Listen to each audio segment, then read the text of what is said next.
Social মিডিয়াতে অন্যের জীবন দেখে আফসোস করার কিছু নাই। মানুষ সোশ্যাল মিডিয়াতে ওইটাই পোস্ট করে যেটা তার সবচেয়ে বেস্ট বা ভালোটা। আর যারা বিদেশে থাকে তাদের সুন্দর ভিডিও বা ছবি দেখে কষ্ট পাওয়ার কিছু নাই, এটা মনে করার কিছু নাই যে তারা স্বর্গে থাকে। আপনারা ওইটাই দেখেন যেটা আপনাদেরকে দেখার জন্য আমরা অ্যালাউ করি। আমার ঘরে খাবার না থাকলে নিশ্চয়ই আমি ওটা আপনাকে দেখাবো না। সারাদিন কাজ করার পর ক্ষুধা পেটে বাসায় আসার পর যখন কোনো খাবার থাকে না, রান্না করার পর আরো 2 ঘন্টা ওয়েট করতে হয় খাবারের জন্য, এই কষ্টটা শুধু তারাই বোঝে যারা বিদেশে থাকে।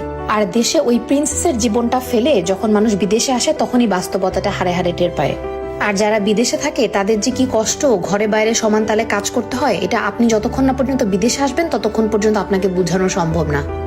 আর সারা সপ্তাহ ঘরে বাইরে কামলা দেওয়ার পর যখন উইকেন্ডে একদিন আপনি ঘুরতে যাবেন, ওই একটা ছবি বা ওই একটা ভিডিও দেখে মানুষ মনে করবে, বাহ, উনি তো মনে হয় স্বর্গে থাকেন, একটা প্রিন্সেসের জীবন। কিন্তু ভাই, জীবনটা তো সহজ না। অবশ্যই ভালো আছি আলহামদুলিল্লাহ। আর আপনি তখনই ভালো থাকবেন যখন আপনি আপনার নিজের অবস্থান নিয়ে হ্যাপি থাকবেন। যাই হোক, আজকে রান্না করলাম আলু দিয়ে ডিমের তরকারি।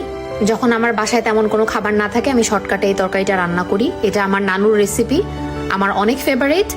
আলু আর ডিম একসাথে সেদ্ধ করে তারপর আলুগুলোকে মশলার সাথে কষিয়ে নিয়ে ডিমগুলো দিয়ে দিলেই হয়ে যায়। আপনারা একবার ট্রাই করে দেখতে পারেন। আই হোপ আপনাদের ভালো লাগবে। তো এই ছিল আজকের ভিডিও। সবাই ভালো থাকবেন। আল্লাহ হাফেজ, বাই।